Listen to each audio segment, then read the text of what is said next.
Hello students, welcome to government commerce college B Com part second EAFM paper second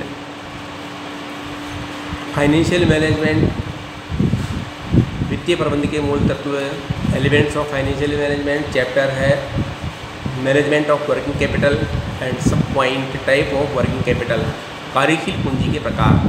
कार्यशील पूंजी का वर्गीकरण दो प्रकार अर्थात चिट्ठा अवधारणा या समय के आधार पर किया जा सकता है। चिट्ठा अवधारणा के आधार पर कार्यशील पूंजी को सकल कार्यशील पूंजी व शुद्ध कार्यशील पूंजी, जिसका विवेचन पहले वीडियो में किया गया था, के आधार पर की जा सकती है। यहाँ वर्गीकृत वित्तीय प्रबंधक की दृष्टि से अधिक महत्वपूर्ण है। समय के आधार पर कार्यशील पूंजी स्थायी या निर्मित कार्यशील पूंजी, परिवर्तनशील कार्यशील पूंजी, अस्थायी कार्यशील पूंजी में वर्गीकृत किया जा सकता है। जैसे स्थायी या नियमित कार्यशील पूंजी, स्थायी या नियमित कार्यशील पूंजी, फिक्सेड और regular working capital. Fix working capital क्या होता है कि इसमें बिजनेस को इस्टेब्लिशमेंट करने के साथ ही यह डिसाइड कर दिया जाता है कि एक मिनिमम अमाउंट हमारे बिजनेस में 24 आवर्स हमारे दुकान के गल्ले के अंदर परमानेंट रखना होता है।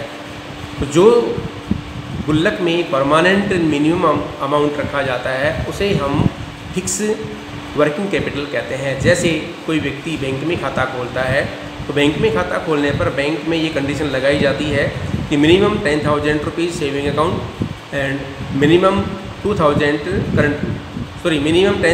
करंट अकाउंट और मिनिमम 2,000 सेविंग अकाउंट में बैलेंस रहना अनिवार्य है। तो यदि बचत खाते के ऊपर 2,000 रुपये कम से कम बैलेंस रहना अनिवार्य है तो उसे हम फिक्स डिपॉजिट तो नहीं कह सकते, लेकिन उसको हम स्थायी रूप से जमा बोल सकते हैं, जिसको हमें कम से कम उसमें बैलेंस बना के रखना ही होता है। ऐसे ही बिजनेस के अंदर भी होता है कि बिजनेस में डिसाइड किया जाता है कि हमें 24 आवर्स कम से कम एक मिनिमम अमाउंट बना के रखना है, और वही मिनिमम अमाउंट जो होता है उसको हम फिक्स वर्किंग कैपिटल के नाम से जानते हैं। दूसरा रेगुलर वर्किंग कैपिटल, उसमें कोई फिक्स नहीं होता, वो कम भी हो सकता है, ज़्यादा भी हो सकता है, अधिक भी हो जाता है और कम हो जाता है। तो ये दिन प्रतिदिन के हिसाब से परिवर्तित होता रहता है, इसे रेगुलर वर्किंग कैपिटल कहते हैं।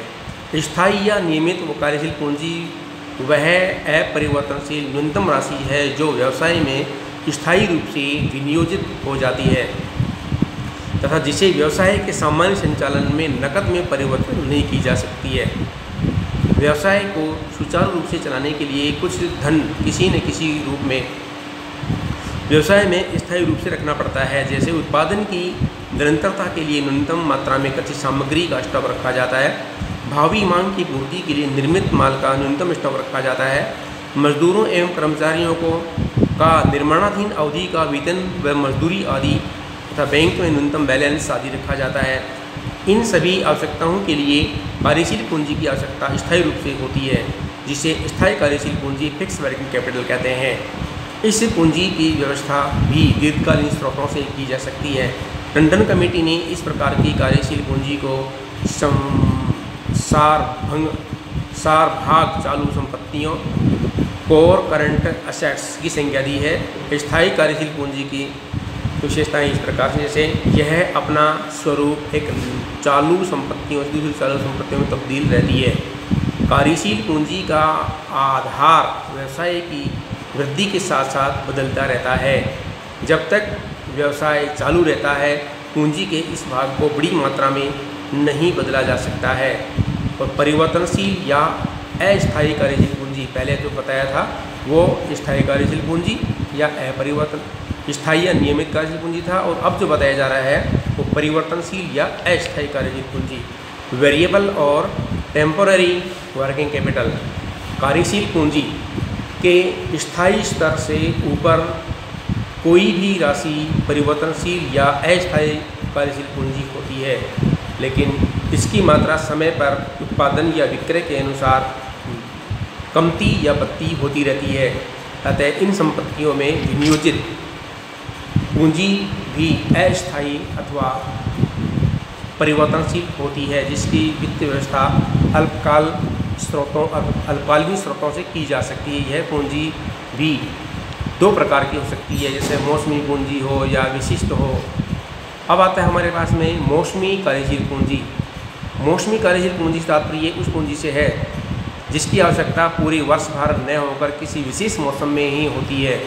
जैसे अनाज के आढ़तियों को फसल आने वाले समय में अधिक पूंजी की आवश्यकता होती है, जबकि उसके बाद ज़रूरत नहीं होती है। इसी तरह चीनी उद्योग, ऊनी वस्त्र उद्योग, रेफ्रिजरेटर, कूलर आदि मौसमी वस्तुएं उत्पादित करने वाली संस्थाओं को कुछ ही महीनों में पर्याप्त कार्यशील पूंजी की आवश्यकता होती है तथा शेष महीनों में इसकी आवश्यकता बहुत कम हो जाती है।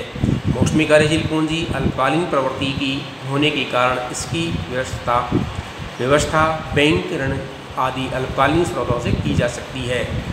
विशिष्ट कार्यशील पूंजी कार्यशील पूंजी का वह भाग है जिसकी आवश्यकता अप्रत्याशित आकस्मिकताओं जैसे अचानक मंदी, हड़ताल, बाढ़, युद्ध आदि का सामना करने के लिए की जाती है, उसे हम विशिष्ट कार्यशील पूंजी कहते हैं। कभी कभी विशिष्ट परिस्थितियों के कारण उत्पन्न आवश्यकताओं की पूर्ति हेतु अतिरिक्त कार्यशील पूंजी की व्यवस्था करनी पड़ती है। उदाहरण के लिए भविष्य में कच्चे माल के मूल्य में वृद्धि की संभावना से सस्ते मूल्य पर वर्तमान में माल खरीद करके स्टॉक रखना पड़ता है। तो ये हमारे पास में ये कार्यशील पूंजी के प्रकार जो भी आपको बताए गए हैं। धन्यवाद।